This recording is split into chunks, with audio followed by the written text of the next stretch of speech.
Aujourd'hui dans le Bitcoin, je la remercie pour tous vos commentaires, c'est toujours un plaisir. Ici on a Bernard qui dit 3 minutes 37, avidité, gars couché qui fait un clin d'œil à CryptoSauce. Je parlais de cupidité si le Fear and Greed Index est élevé.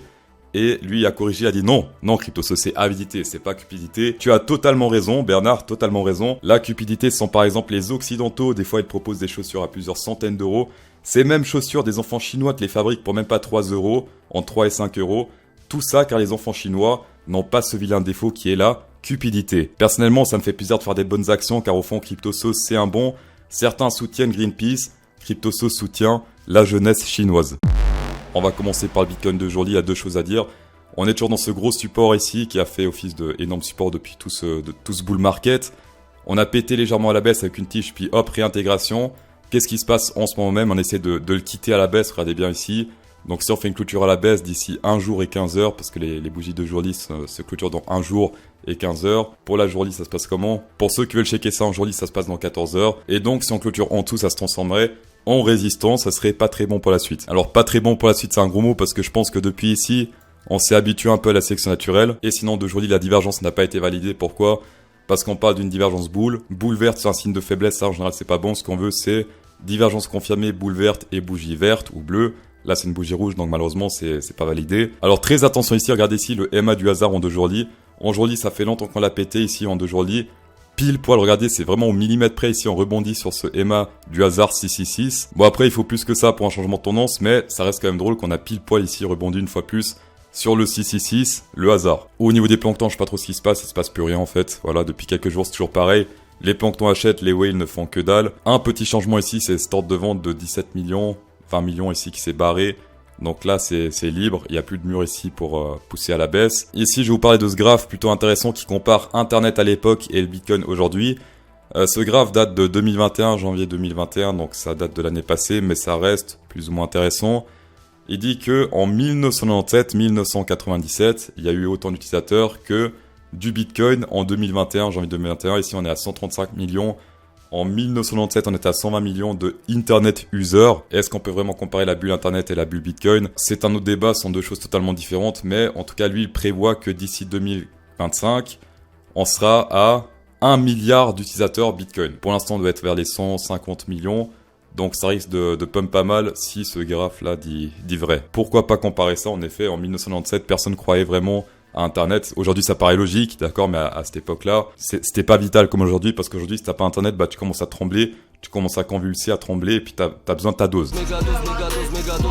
Bitcoin 4 heures, on est dans une sorte de range, il y a un M qui a été confirmé, qui n'a pas atteint sa target. Ceux qui disent, ouais, on va descendre beaucoup plus, bah, ici, il y avait un W qui a été confirmé, d'accord, W, qui n'a pas atteint sa target, c'était beaucoup plus haut, je pense, dans cette zone-là. Et ici, on est sur un M, donc ici, hop, on est sur un M. Reste à voir s'il atteint sa target. Personnellement, je ne trade pas les M et les W. Sinon, on a également ce parallel range ici sur le RSI qui a pété à la baisse. Donc, c'était hier, 18 mai, c'est ça? Ouais, c'était hier, 18 mai. Hop, on a pété à la baisse. Et hop, ça fait que descendre ici. On a également quelque chose de plus caché, encore plus intéressant selon moi en 4 heures. C'est ce support résistance sur le RSI. Si on vire ça. Support, résistance, ça breakout un peu, un fake breakout et après hop, réintégration. Support, et pour l'instant on rebondit une nouvelle fois dessus. Est-ce qu'on peut le prolonger? Ouais, non, on peut pas le prolonger. Mais ça reste plutôt pas mal, donc reste à voir. Pour l'instant niveau Fibo, on est un peu au milieu de nulle part. Ici on est entre le 0,6 et le 0,5. Ce qui serait bien, ce serait tester au moins la zone danger avant de prendre une décision. Ici soit gros rebond à la hausse, ou soit gros pétage de gueule pour aller toujours plus bas. J'ai partagé également sur Twitter hier le crash Covid comparé à ce qui se passe maintenant. Donc là c'était vraiment le bottom Covid à gauche. Qu'est-ce qui s'est passé? On a rebondi. Hop, on a retesté la zone danger, zone hasard ici, 666 avant d'aller toujours plus haut et tout de moon. Et cette même zone ici, donc si la même chose se repasse, si ici, hop, on reteste la zone danger, ça serait ici vers les 28 286. Pour l'instant, on s'approche, on est dans cette zone-là, vers les 28 000 et quelques. Mais on n'est pas encore sur cette zone danger, d'accord? Misez pas aux organes, puisque ce qui peut se passer, c'est qu'on pète ça à la baisse. Par contre, si ici, on voit qu'on reteste la zone danger et hop, on monte de plus en plus gentiment, signe de force, là, on peut commencer à réfléchir, en effet, on peut remettre en question ces organes. Également, petite divergence boule potentielle, puisque là, ça descend ici, ça monte sur le RSI. Pas encore confirmé, je crois, VMC.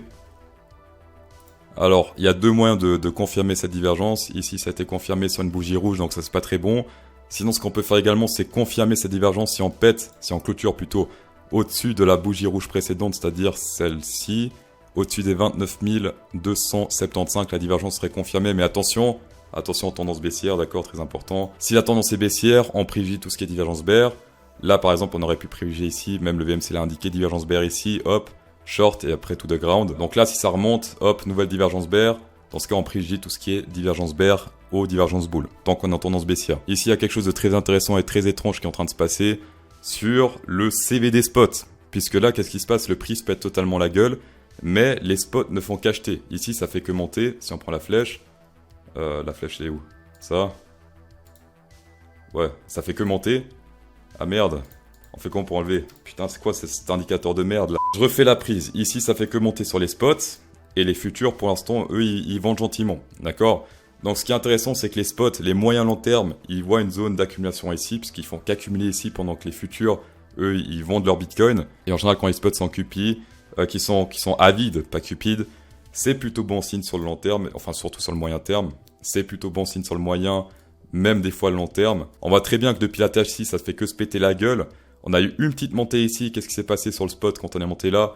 On a fait un joli plus 21%. Voilà. Et depuis la TH, c'est la deuxième fois qu'il monte autant au niveau spot. On voit que les spots sont intéressés par acheter ici. Ils étaient également intéressés par acheter dans cette zone-là. D'accord? Ils étaient également intéressés par acheter dans cette zone-là, donc vers le bottom ici l'été précédente. Ce sont les seules zones où ils ont plus ou moins acheté. Et en tout cas, sur les deux derniers backtests, ça s'est plutôt bien passé par la suite. Pour que votre niveau de trading passe de From Carl de Moon to CryptoSauce, ça se passe sur cryptosauce.fr. Et sinon, on voit en description de vidéo 4050 bonus overrun by bit plus 0 maker fees pendant 30 jours. Pendant 30 jours, vous pouvez faire des trades sans frais, donc ça c'est magnifique. Ensuite, vous avez Delta et ensuite vous avez KuCoin. Tapez dedans. On va passer overrun Ethereum. Alors pour ceux qui se disent, ouais, CryptoSauce, pourquoi t'as pas pris la tige du bas pour le range ici? Eh bien, vous pouvez regarder la vidéo d'avant-hier et vous aurez la réponse à votre question. Pour l'instant, on est un peu dans le désert ici niveau bougie puisque pas trop de support résistance à l'horizon, à part ici 2211. Niveau support résistance sur le RSI, on voit que ça fait maintenant 4 jours qu'on a clôturé au-dessus de ce support. Je vais virer ça comme ça on voit mieux. Le trait jaune là, voilà. Pour l'instant, 2 petits rebonds ici sur ce support RSI. Très bas niveau RSI. On peut également parler d'une potentielle, alors elle serait très moche, mais une potentielle petite divergence boule. Perso, je la traite pas, mais voilà, petite divergence boule, peut-être en 4 heures. En plus petit time frame, on la voit mieux. Fort dommage, on la voit pas. Par contre, on a une autre divergence boule qui apparaît ici. Là, ça descend. Ici, c'est tout droit. Niveau HP spécial gauche, j'ai dit quoi il y a quelques jours, avant-hier, je crois. Chaque dump ici est une opportunité pour prendre ce ABCDXNet. Pour l'instant, plutôt joli parce qu'on a fait un joli dump. Le stop loss est ici en bas. Alors attendez, si on rentre ici, stop loss tout en bas ici, sur le bottom. Et niveau target, alors si on prend le 0,618 ici, qu'on le met là, on va mesurer un peu le risque ratio récompense là, ici. Alors, première target n'a pas été atteinte, d'accord? Première target ici, elle a été frôlée mais pas atteinte. Ici, le gain c'est 13%, ici la perte c'est de 7%, 24%. On est sur un 1,89 de risque récompense, donc c'est un très bon trade. On a le dollar index qui a validé sa divergence bear ici, puisque hop, là ça monte, là ça descend. Divergence bear confirmée. On espère vraiment qu'il se pète la gueule parce que ça suffit, d'accord? S'il se pète la gueule, c'est bon pour les cryptos. Et pour l'euro, parce que je rappelle que d'ici 2 ans la baguette sera 500 €, donc ça peut retarder un peu le truc. La chose potentiellement négative ici sur le dollar index, c'est que on est toujours totalement en tendance haussière. En tendance haussière, qu'est-ce qu'on fait? On privilégie tout ce qui est divergence boule, et là qu'est-ce qui se passe? Si on monte, hop, et là on descend, eh bien on est sur une divergence boule potentielle, et elle est confirmée si on pète ici ce niveau, cette bougie rouge, qui est vers les 104,020. Pour l'instant c'est pas encore le cas. Le côté positif de tout ça, c'est qu'on est suracheté niveau RSI, et quand on est vraiment suracheté, quand il y a des divergences qui se fabriquent ici en zone de surachat, en général elles sont plutôt puissantes, elles font de l'effet sur le prix. Et pour l'instant, en effet, on dirait que aujourd'hui la bougie pour l'instant se fait rejeter à la baisse. Prendre une divergence comme ça en zone de surachat, prendre une divergence bear en zone de surachat, faire de la contre-tendance, c'est moins suicidaire que faire de la contre-tendance si vous voyez une divergence par exemple ici. Niveau SP500 très vite fait, on reteste presque la deuxième fois ici les mâts 666, les mâts du hasard en jour-lit. On est également dans un range ici, donc pour l'instant on est sur le bottom de ce range, on le pète légèrement à la baisse. En vrai, pas très convaincu de ce range, il est un peu chelou, il a testé une fois ici, une fois vite fait là. Si on ajuste le bas, c'est plus juste sur le haut, si on ajuste en haut, c'est plus juste sur le bas. Ouais, dubitatif sur ce range, mais en tout cas pour l'instant, qu'est-ce qui est sûr, c'est que là on a une résistance qui s'est formée sur le RSI. On est sur 1, 2, 3 rejets pour l'instant. Également à surveiller ici l'EMA du hasard, l'EMA qui fait des choses hasardeuses, 666, voilà. Puisqu'on a eu un rejet ici de quelques jours. C'était quand? C'était le 12 mai. Et là, hop, on est en route pour le retester. Le dollar a fait une bougie bleue hier, du coup, le SP500 a fait une bougie rouge. C'est toujours un peu l'inverse, dollar, SP500, voilà. Niveau spécial go, est-ce qu'il y a des HP? Daily, non. 4 heures. Est-ce qu'il y a des trucs ici? Non plus. 2 heures, on va zoomer. Ah, là, c'est assez intéressant, le 5 dive, c'est une HP plutôt rare. Ce qui se passe là, c'est que quand on a un 5 dive, c'est la seule pattern dans la target 1 et le bottom. Donc ici, si on a cette target, enfin ce HP ici, target 1 c'est le bottom, donc ici c'est le bottom de la HP. Target 1 ici, d'accord.